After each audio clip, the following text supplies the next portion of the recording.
우리 지역의 이슈 콕 짚어봅니다. 헬로 이슈 토크. 지역의 이슈를 속 시원히 풀어보는 헬로 이슈 토크입니다. 자, 오늘은 인천 유나이티드 축구 이야기 함께하는 시간입니다. 3라운드가 끝난 현재 인천 유나이티드는 1승 1무 1패로 리그 6위에 머물면서 준수한 출발을 보이고 있습니다. 자, 이번 주말 꼴찌 삼성과의 경기 결과에 따라 초반 상승 분위기가 이어질 수 있는데요. 자, 재미있는 축구 이야기 오늘도 손철민 해설가와 최민재 인천 유나이티드 시민기자 함께했습니다. 안녕하세요. 네, 안녕하세요. 네, 반갑습니다. 안녕하세요. 자, 지난주는 A매치 때문에 리그가 없어서 조금 휴식기를 가졌는데 앞에서 말씀드렸지만 이제 인천 유나이티드 1승 1무 1패를 기록을 했어요. 리그 6위 아주 준수한 출발을 좀 보이고 있는데 자, 세 경기 중에 가장 인상 깊었던 경기 어떤 경기 좀 꼽을 수 있을까요? 자, 일단 저는 1승 1무 1패 반타작이잖아요. 네. 절반인데 그러면 저는 실패한 경기를 좀 꼽아보고 싶어요. 왜냐하면 특히 상주전이 인천이 못해서 진 경기가 아니라는 얘기를 계속 말씀드렸는데 인천은 공격 작업 잘했어요. 네. 근데 이제 상대 골키퍼 윤보상 골키퍼가 아마 생애 최고의 활약이지 않을까 싶을 정도로 너무 잘해줘서 네. 그러니까 이번 A매치 기간에 우리 조현우와 똑같았어요. 아, 그 경기가 가장 인상 깊지 않았나? 이길 수 있었는데 네. 윤보상의 활약으로 졌다. 이렇게 해서 저는 그 경기가 가장 인상 깊었습니다. 네, 최근 경기에서 정말 골키퍼가 얼마나 중요한지 다시 많이 보여주는 그런 경기였던 것 같은데 우리 최민지 기자는 어떻게 보셨어요? 가장 인상 깊었던 경기? 저는 1승 1무 1패 중에 1승 경남전이 가장 인상 네. 깊었습니다. 그때 승점 3점을 챙긴 네. 것만이 아니라 그 수비랑 공격이랑 호흡도 좋았고요. 그리고 경남이랑 저희 그 전주에 네. 얘기를 했을 때 경남 좀 불안한데 이렇게 얘기를 했는데 그 경기에서 이겨서 정말 감명 깊게 봤던 경기입니다. 그래요. 저도 뭐 이겼기 때문에 경남 경기가 가장 인상적이지 않았나라는 생각이 들고요. 자, 그러면 이제 이렇게 좋은 성적을 거두는 이유는 뭐 인천이 사실 지난해 경기력이 그렇게 좋지 않았어요. 근데 올해 많은 변화가 있는데 어떤 변화를 가장 크게 꼽을 수 있을까요? 자, 일단 인천은 늘 셀링하는 구단이었어요. 네. 그러니까 좋은 선수를 발굴해서 파는, 다른 돈 많은 기업에 좀 파는 어쩌면 시민구단의 롤모델일 수도 있습니다. 이렇게 가는 게 맞을 수도 있어요. 그러나 팬들의 요청은 그렇게 팔지 말고 우리도 지켜서 뭐 우승 아닌 뭐 상위도 가보고 우승도 해보고 해보자 하는 게 팬들의 바람이기 때문에 올 시즌 가장 큰 변화 혹은 안정적인 변화로 말씀드릴 수 있는 건 유출된 선수 거기서 들어온 선수들이 즉시 전력감 그러니까 1대1 마킹은 아니지만 0.78 정도는 될 수 있는 그런 영입이 지금 인천이 좀 이렇게 순항하고 있는 요인이 아닌가 좀 꼽아보고 싶어요. 그래, 문성민 선수 같이 대표적인 선수가 빠져나갔음에도 불구하고 그 선수를 뭐 이렇게 좀 판 비용으로 좋은 선수들이 더 영입돼서 좋은 롤 모델이 되고 있지 않나라는 생각이 드는데 어떻게 보셨습니까? 네. 저도 그에 준하는 그러니까 유출된 선수에 준하는 선수들이 들어왔기 때문에 안정된 경기력을 펼쳤다고 생각을 하는데요. 특히 이제 수비진 같은 경우에는 수비 라인을 내리는 거에서 이제 계속해서 올리는 걸로 공격 축구 안데르센 감독이 가져가고자 하는 공격 축구의 색깔도 이제 긍정적인 변화라고 생각을 합니다. 수비진을 비교를 해봤을 때 작년이랑 똑같아요. 그러니까 김진야, 분호자, 김동민, 김정우 이 네 선수가 똑같은 선수인데 작년과 비교했을 때 전술적인 부분에서 이해가 많이 됐기 때문에 더 안정적인 경기력을 가져갈 수 있다고 생각을 합니다. 전술적인 변화가 이제 승리, 좋은 네. 성적의 원인이다. 우리 해설가님은 네. 안데르센 감독의 전술 이번에 어떻게 보고 계세요? 일단 안데르센 철학이 일단 녹아지고 있어요. 그게 보이고 있다라는 부분이 되게 고무적인 거예요. 네. 예전에 인천이 작년, 재작년에 흔들릴 때 보면 도대체 뭘 하는지를 몰랐어요. 그러니까 뭐 완전히 내려앉은 수비, 그럼 안정적이지도 않았고, 그럼 역습 공격, 매섭지도 않았거든요. 그러니까 야 이게 도대체 뭘까? 어떤 생각이 있을까라는 의구심이 많이 들었는 거에 비해 이제는 안데르센은 어떻게든 공격적으로 간다는 성향이 좀 보여지고 있어요. 그러니까 기자님께서 말씀 잘해주신 대로 실점을 했지만 수비 라인이 계속 처지지 않고 올라가는 부분, 물론 그 장면에서 약간적인 뭐 실점 상황이 좀 나오긴 하지만 그걸 선수들이 있고 계속 공격 작업을 계속 수행을 한다는 부분이에요. 안데르센의 공격 축구를 선수들도 이해를 하고 어떻게 움직여야 되는지를 보여주고 있는 부분이 너무 멋있는 것 같아요. 외국 감독의 특징을 보면 좀 우리나라 감독보다 고집이 좀 세지 않나 하는 뭐 그런 느낌도 좀 있긴 한데 그 자신만의 철학이라고 생각을 하고요. 자, 올 시즌을 준비하면서 이제 여러 선수들을 영입을 했어요 지금. 문선민 선수 아까 얘기했지만 내보냈지만 아길라르 같은 핵심 선수 나갔지만 하마드, 뭐 콩퐁 뭐 이런 선수들이 들어왔는데 그 감독의 어떤 선수 운영 이런 걸 봤을 때 우리 최민지 기자는 어떻게 좀 성공적으로 보시나요? 어떠세요? 일단은 선수 영입부터 성공적이라고 보고요. 아직 시즌 초반이어서 조직력이 좀 부족한 부분이 있는데 그래도 이제 원래 기존 선수들이 라인을 잘 지켜주고 있기 때문에 작년과 비교했을 때는 조직력 부분에서 훨씬 더 나은 모습을 보여주고 있고 지금 패스 같은 경우에서 미스가 나거나 뭐 약간씩 수비 불안이 보여지는 것도 이게 선수들이 못해서가 아니라 아직은 조금 적응기이기 때문에 과도기이기 때문에 좀 불안한 모습을 보이는 거지 전혀 걱정할 부분은 아니라고 봅니다. 영입도 잘 됐고 경기 운영도 아직 조금 더 지켜봐야 할 것 같습니다. A매치를 보셨잖아요. 네. 벤투 감독의 특징이 예측 가능한 선수 교체, 그 포지션에 그 선수를 딱 교체하는 뭐 그런 예측 가능한 그런 시스템 운영하고 있는데 우리 안데르센 감독의 선수 운영은 뭐 어떻게 보고 계세요? 일단 그 부분에 대해서는 아마 두 감독, 그러니까 현대 축구에서 감독의 철학은 둘 다 혹은 벗어나서 모든 감독들이 비슷할 거예요. 믿음을 준, 그러니까 연습 때 믿음을 준 선수를 중용하는 게 맞고요. 이게 갑자기 베스트 11에서 크게 변화를 줄 수는 없어요. 그러니까 왜냐면 이게 다 통계적으로도 보면 15명에서 19명으로 운영되는 게 현대 축구의 이제 통계 자료인데 특별히 부상 선수나 뭐 이런 게 아니고서는 감독이 믿음을 줬던 선수를 쓰는 게 맞아요. 특히 뭐 이번에 우리 A매치 기간에 이강인 선수에 대한 얘기가 그렇죠. 굉장히 많았거든요. 지금 인천 팬으로 얘기하면 콩푸엉이 또 그런 위치일 수도 있어요. 네. 써봐도 될 것 같은데 그러나 우리가 이 감독의 베스트 11 구성 혹은 교체 선수 구성은 절대 외압이 들어가서는 안 되는 거고요. 맞습니다. 네. 어떻게 됐든 감독의 철학을 끝까지 팬들이라면 기다려줘야 되고 믿어줘야 되고 A매치 기간을 빌어서 이 두 감독의 성향이 좀 비슷하지 않나 선수 선발 교체에 대해서는 뭐 그렇게 말씀을 드릴 수가 있겠지만 또 벤투와 안데르센은 또 다릅니다. 그리고 이 매치인 A매치 경기와 리그 경기인 이 K리그는 또 다르기 때문에 네. 조금 장기적인 안목으로 두고 보면 안데르센 감독의 이 지금 선발 이 교체 과정 이게 어떻게 맞을지 물론 틀릴 수도 있습니다.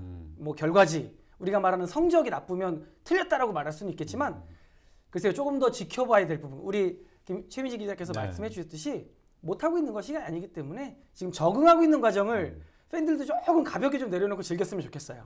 스타팅 멤버는 그날의 뭐 컨디션도 굉장히 중요할 것 같고요. 훈련 기간에 이제 어떤 선수의 몸놀림이 좋았냐 이런 감독이 이제 판단이기 때문에 그런 부분들을 감안하면 뭐 전권을 줘야 되는 게 맞는 것 같고 여러 선수들을 영입을 했는데 우리 최민지 기자 봤을 때 가장 성공적인 선수 딱 한 사람만 꼽는다면 어떤 선수? 저는 하마드 선수를 뽑아봤는데요. 네. 아무래도 아길라르 선수의 부재가 굉장히 인천에게는 큰 충격으로 다가왔을 텐데 그 부분을 하마드 선수가 잘 해주고 있다고 생각을 합니다. 물론 실수도 많이 나왔고 아직은 조금 부족한 부분이 있지만 그래도 이제 탈압박을 하고 볼 소유권을 뺏는 모습에서 충분히 공격 기회를 많이 만들어낼 수 있다고 생각을 합니다. 잠재력이 충분한 선수예요. 하마드 선수를 꼽았고 우리 손철미 해설가는 저는 뭐 허영준 선수를 꼽았어요. 왜냐면 네. 공격수이기도 하고 그 선수가 이제 야망이 크다라는 게 이적 과정에서 좀 나타났거든요. 나를 중용할 수 있는 팀으로 하겠다. 뭐 페이가 중요한 게 아니라 네. 내가 즉시 전력감으로서 나를 드러내고 싶다라고 해서 인천을 선택을 했는데 왜 우리 군대 갔다 오신 분들은 알 거예요. 0.4격을 이제 3번 하지 않습니까? 네. 지금 3경기 했어요. 네. 자, 허영준 선수 이제 0점이 맞았을 거예요.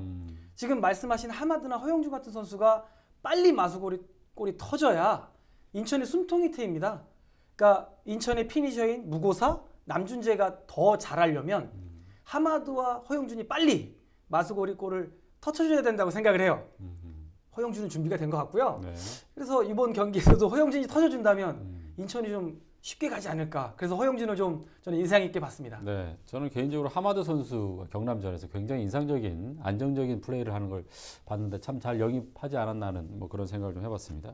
하마드 선수 이외에 또 최근에 영입한 선수 있어 김승윤 선수. 과거에 굉장히 유명한 선수였는데 혹시 알고 있었어요, 김승윤 선수? 최민지 기자는? 저는 잘 몰랐습니다. 아, 잘 몰랐죠. 네네. 예. 김승현 선수의 영입에 대해서 어떻게 생각하세요? 김승현 선수의 영입 같은 경우 3월에 갑작스럽게 영입을 한 것이 아니라 원래 1월부터 영입에 대한 이야기가 나왔는데 이제 이적료 문제 때문에 3월에 이제 완전 영입을 한 거고요. 1월부터 태국 전지훈련에 같이 합류를 했기 때문에 아마 휴식기 이후에 바로 투입이 돼도 전혀 이질감 없이 경기를 진행할 수 있을 거라고 생각하고 제가 그 선수에 대해서 잘 몰라서 찾아봤는데 경험도 굉장히 많은 선수고 여러 리그도 많이 돌아봤고 그리고 이제 베테랑 윙어로서 측면에서 무고사와의 호흡이 굉장히 기대되는 선수입니다. 네, 과거 그 청소년 대표 시절에 이름을 날렸던 우리 김승현 선수, 저도 한때는 팬이었거든요. 잘 알죠, 김승현 선수? 팬이 될 수밖에 없었죠. 네. 이 골을 넣고 특히 우리나라 선수들 같은 경우에는 좀 얌전했거든요. 근데 김승현 선수는 그 당시에 유행하던 개그맨, 그 리마리오라는 맞아요. 그 네. 개그맨의 그 액션 동작을 골 세레머니로 하면서 이 팬들의 폭풍적인 반응을 일으켰던 아주 센세이션한 선수였죠. 네. 귀여웠어요.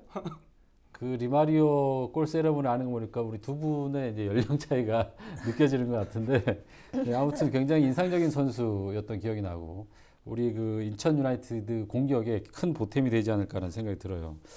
자, 좋은 출발을 보이고 있는 인천인데 근데 득점에는 조금 아직 한계를 좀 보이고 있어요. 지금 무고사 선수가 전방에서 굉장히 이제 고분 분투를 하고 있는데 어떠세요, 이 공격력에 대해서는? 뭐 의심할 여지 없습니다. 어쨌든 무고사가 2경기 연속 골을 넣었었고 지금도 뭐 나쁘지 않은 움직임. 특히 A매치 기간에 골을 또 멋진 골을 원더골을 넣었거든요. 그러니까 감각은 있습니다. 이제 인천을 아는 거죠. 작년에 무고사를 상대팀들이 아는 거예요. 무고사를 어떻게 막으면 되는지 숙지가 됐기 때문에 그래서 무고사가 버거워하는 모습, 특히 상주전에서 그랬거든요. 유효 슈팅이 많지 않았고 이제 도와줘야 됩니다. 허영준, 남준재, 하마드, 특히 뭐 교체로 들어올 콩풍 같은 선수가 빨리 터져줘야 무고사가 편해져요. 그러면 이 시너지는 대단할 겁니다. 스페이스 창출해주면 무고사는 그냥 무주공산이거든요. 무고사가 아니라 주변 선수들이 좀 도와줘야 된다 이렇게 봅니다. 네.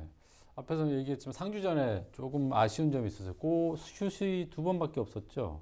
네, 우리 선수들과의 어떤 그 호흡도 좀 안 맞지 않았지 않았나 하는 생각이 드는데 어떻게 보셨어요? 상주전. 인천 같은 경우는 감독님이 무고사를 공격의 축으로 삼고 또 약간 무고사의 득점력을 최대한 올릴 수 있는 그런 공격 축구를 구사하기 때문에 무고사를 뒷받침해주는 선수들의 역할이 굉장히 중요한데 상주전에서 그런 부분이 많이 보여지지 않았고 그래서 무고사의 슈팅 기회가 많이 적어졌습니다. 물론 이건 인정해야 할 부분이고요. 하지만 그렇다고 해서 이 호흡이 정말 선수들의 기량이 딸려서냐 그것이 아니라 앞서 말씀을 드렸듯이 아직 적응 기간이 필요하기 때문에 조금 더 호흡을 맞춰보고 특히 말씀해 주신 대로 하마드, 허용준 이런 선수들이 무고사가 득점을 할 수 있도록 밑에서 빌드업을 착실히 해줘야 한다고 생각합니다. 그래, 무고사의 어깨를 덜어줄 선수가 바로 콩푸엉 선수가 아닐까 하는 생각이 드는데 지난 상주전에 또 25분 출전해서 인상 깊은 경기력을 보여줬어요.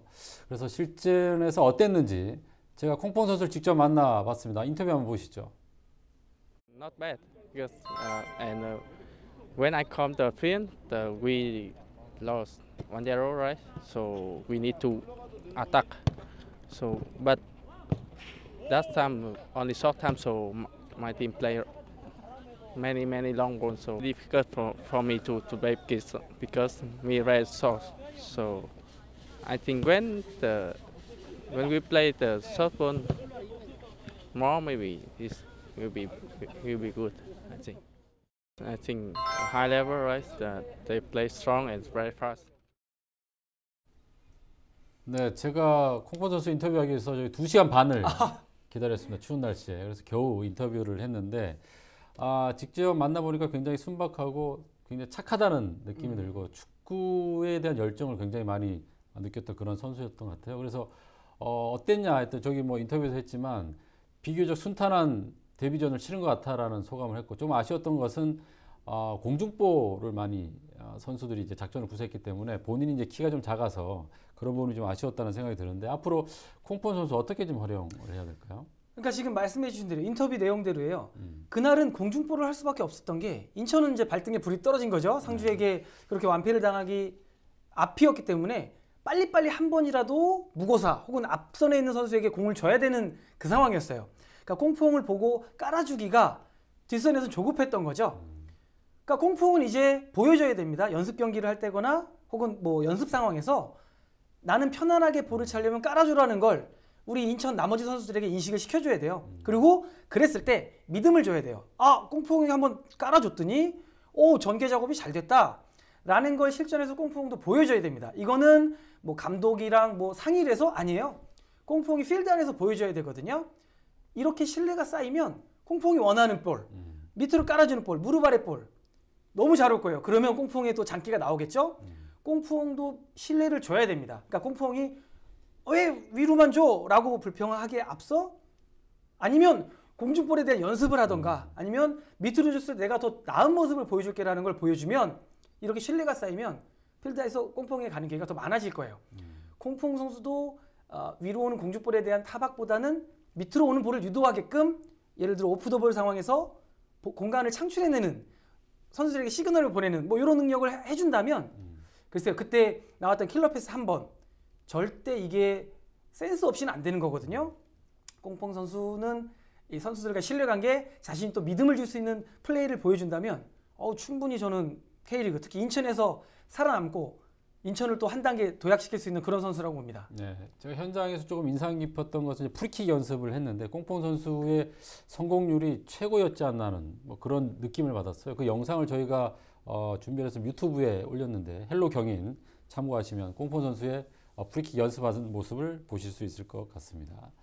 자, 다음 경기 굉장히 중요할 것 같아요. 이제 꼴찌 삼성을 만나야 되고 지금 또 승승장구하고 있는 대구를 만나야 되는데 두 경기 어떻게 지금 예측하고 계세요?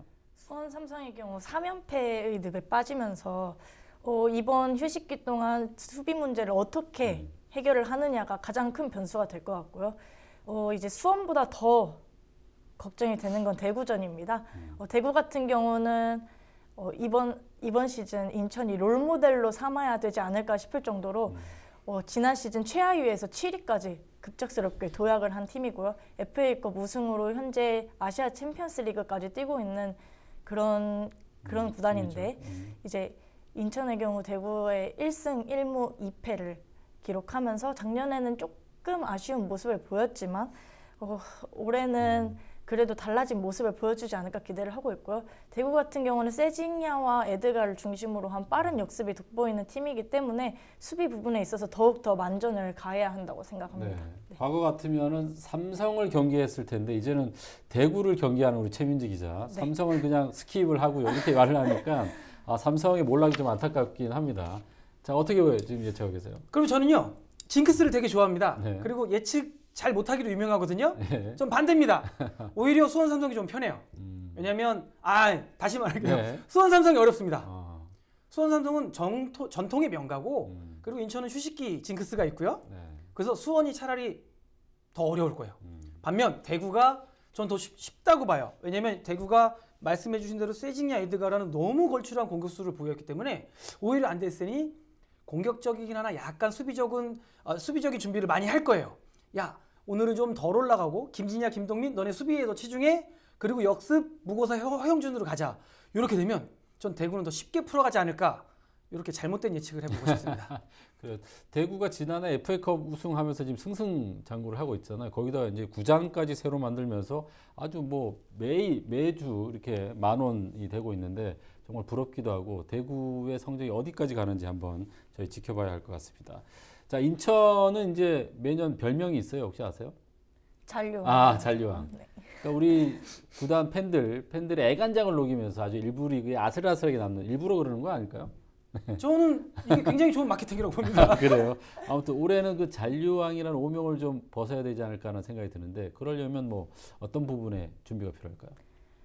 이번 시즌 안데르센 감독이 잔류 그 이상을 목표로 세웠는데 이 목표가 시즌 말미에 빛나는 것이 아니라 시즌 초반부터 선수들이 정말 가슴속에 새기고 가야 되거든요. 앞으로 이제 대구, 전북, 울산 진짜 강팀들만 이제 곧 있으면 4월에 치르게 되는데 경기를 이 부분에 있어서 이제 한 번 패배했다고 축 처지는 것이 아니라 정말 정신력 싸움이라고 봅니다.